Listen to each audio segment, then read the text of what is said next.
V-Guard presents कौन जीत रहा है, को पावर्ड बाय सेंसोडाइन एंड विमल। बोलो जुबां केसरी। नमस्कार। चुनाव खत्म हो जाने के बाद, परिणाम आ जाने के बाद, सरकार बन जाने के बाद राहुल गांधी जी अब कह रहे हैं कि अगर वाराणसी से प्रियंका गांधी यानी उनकी बहन चुनाव लड़ जाती तो नरेंद्र मोदी चुनाव हार जाते। राजनीति अगर और मगर से तो चलती नहीं, किंतु परंतु से भी नहीं चलती। जो बात अब राहुल गांधी कह रहे हैं, अगर उनको अपनी इस बात पर चुनाव से पहले भरोसा होता तो प्रियंका गांधी को उम्मीदवार बना दिया गया होता काशी में। आपको याद होगा कि ममता बनर्जी जो इंडिया गठबंधन में एक बड़ी नेता हैं, पश्चिम बंगाल की 2 बार की मुख्यमंत्री हैं, उन्होंने सलाह दी थी कांग्रेस को कि प्रियंका गांधी को बनारस से लड़ाना चाहिए। तो सारे कांग्रेसी ममता बनर्जी के पीछे पड़ गए थे। बोले ममता बनर्जी कैसा सुझाव दे रही, फंसाना चाहती है प्रियंका जी को, राम भजो, प्रियंका जी क्यों जाएंगी बनारस। अब तक तो चुनाव लड़ेंगे ये तय नहीं, लड़ेंगे भी तो किसी सुरक्षित सीट से लड़ेंगे जो उनके लिए सेफ होगी, कंफर्ट जोन की सीट से लड़ेंगे कि बनारस में लड़ेंगे। तो कांग्रेस को लगा कि ममता बनर्जी उनके खिलाफ साजिश कर रही है, प्रियंका गांधी के खिलाफ, और उनको फंसाने के लिए ऐसा कह रही है। अच्छा, कुछ वामपंथी नेताओं ने, जब राहुल जी ने वायनाड से पर्चा भरा तो कुछ वामपंथी नेताओं ने राहुल गांधी को सलाह दी कि आप वायनाड क्यों आ रहे हैं, यहां तो हम मोर्चा संभाल ही रहे हैं, आपको बनारस लड़ना चाहिए। यानी भाई और बहन दोनों के पास सुझाव आया था कि आप बनारस से चुनाव लड़िए नरेंद्र मोदी के विरुद्ध। और ये सुझाव बाहर से नहीं आया था, चुनौती के रूप में भी नहीं आया था, ये सलाह के रूप में आया था, परामर्श के रूप में आया था। और उन्हीं लोगों ने दिया था जो इंडिया गठबंधन के घटक हैं, वामपंथी दल और तृणमूल कांग्रेस। तब प्रियंका गांधी ने साहस क्यों नहीं जुटाया, और कांग्रेस ने ये साहस क्यों नहीं जुटाया, गांधी परिवार ने ये साहस क्यों नहीं जुटाया। तब तो माना गया कि नहीं, बनारस में मामला फंस जाएगा, प्रियंका गांधी को नहीं उतार सकते। फिर बोले अजय राय ठीक है, बनारस के रहने वाले हैं, लड़ जाएंगे, जैसा भी लड़ेंगे लड़ ही लेंगे कुछ ना कुछ। इस भाव से अजय राय को पर्चा भरा दिया गया। अब राहुल गांधी कह रहे हैं कि अगर प्रियंका गांधी लड़ती तो ऐसा हो जाता।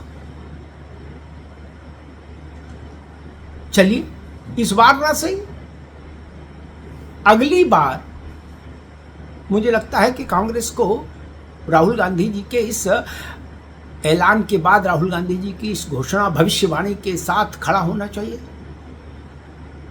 और अगले लोकसभा चुनाव में प्रियंका जी को नरेंद्र मोदी के खिलाफ, प्रधानमंत्री नरेंद्र मोदी जी के खिलाफ प्रियंका गांधी को उतार देना चाहिए, ताकि मन में न रहे कि ये होता तो ऐसा होता, वो होता तो वैसा होता। एक बार लड़के देख लेना चाहिए। एक निर्णायक लड़ाई हो जाएगी, एक बड़ी लड़ाई हो जाएगी, रोचक लड़ाई हो जाएगी, पूरी दुनिया भर की निगाहें वहां आके टिकेंगी। कांग्रेस तय कर ले, लेकिन मुझे नहीं लगता कि कांग्रेस ऐसा करेगी, क्योंकि करना होता तो इस बार कर लिए होते। ये आफ्टर थॉट है, घटना घट जाने के बाद आया हुआ विचार है राहुल गांधी का।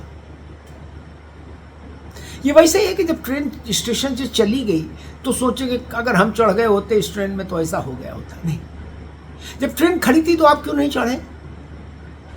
आपको पता था कि ट्रेन खड़ी है, आपको ये भी पता था कब छूटेगी, फिर आप क्यों नहीं चढ़े? वही बात यहां पर है। चुनाव की प्रक्रिया थी, प्रियंका जी टिकट बांटने वालों में शामिल थी, गांधी परिवार की बेटी है, उनको कौन मना कर सकता था लड़ने से। खड़गे जी तो उनको मना कर दें, ऐसी स्थिति तो संभव नहीं, उनको लड़ जाना चाहिए था वाराणसी से। देश को एक बड़ा रोचक चुनाव देखने को मिलता, लेकिन ऐसा हुआ नहीं।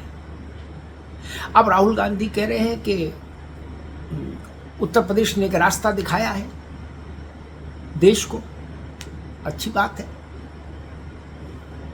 लेकिन एक बड़ा प्रश्न खड़ा हो रहा है कि क्या कांग्रेस और समाजवादी पार्टी का गठबंधन विधानसभा चुनाव तक चलेगा?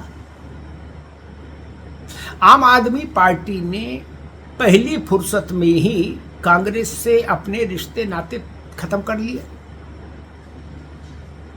गठबंधन खत्म कर लिया। जिस दिन देश से चुनावी आचार संहिता हटी है, उसी दिन आम आदमी पार्टी ने कांग्रेस के साथ गठबंधन खत्म कर दिया, कांग्रेस को तलाक दे दी, कहा अब हमारा इनसे कोई लेना देना नहीं, लोकसभा भर के लिए गठबंधन था, हो गया, जो होना था वो हो गया, बात खत्म, टाटा बाय बाय खटाक। अब बोले अब विधानसभा का अकेले अकेले। वैसी स्थिति क्या समाजवादी पार्टी के साथ तो नहीं आ जाएगी कांग्रेस की?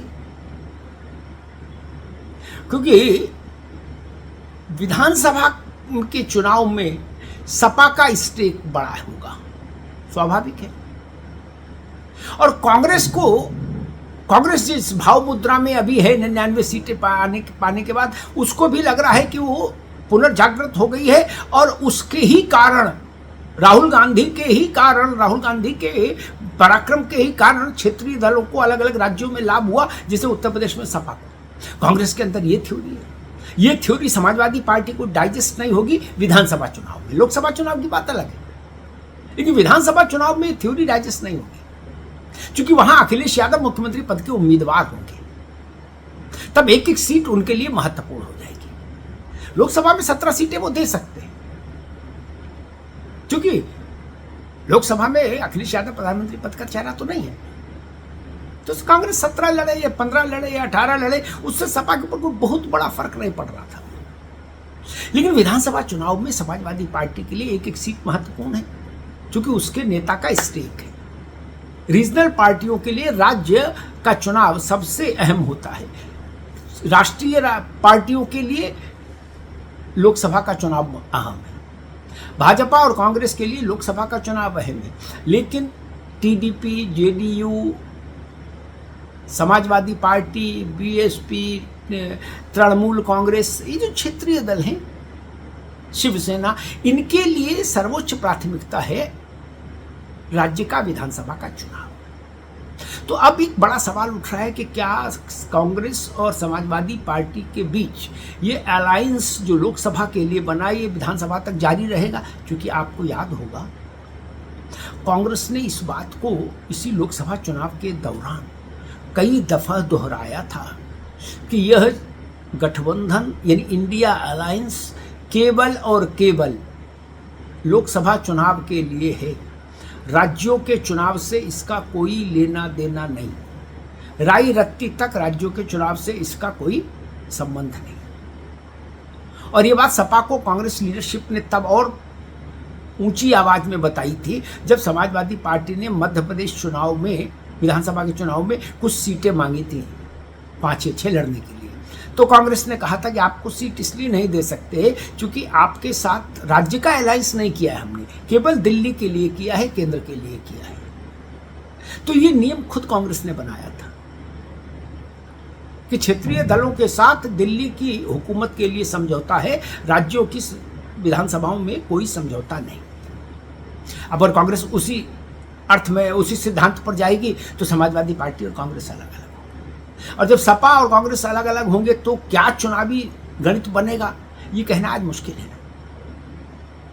क्योंकि कोई भी अलायंस जब होता है तो एक दूसरा किस्म का चुनावी वातावरण होता है, और जब अलायंस टूट जाता है तो दूसरे किस्म का चुनावी वातावरण होता है। तो इसलिए ये बड़ा एक सवाल है कि कांग्रेस आज उत्तर प्रदेश में अपनी शक्ति और सामर्थ्य को लेकर जो अत्युत्साह दिखा रही है, उसमें एक बड़ा फैक्टर है कि वो समाजवादी पार्टी के साथ थी लोकसभा, और क्या विधानसभा चुनाव में ये कॉम्बिनेशन रहेगा, और अगर नहीं रहेगा तो नुकसान किसका होगा, समाजवादी पार्टी का या कांग्रेस का या दोनों का? ये एक बड़ा प्रश्न है। धन्यवाद। वी-गार्ड प्रेजेंट्स कौन जीत रहा है, को पावर्ड बाय सेंसोडाइन एंड विमल। बोलो जुबां केसरी।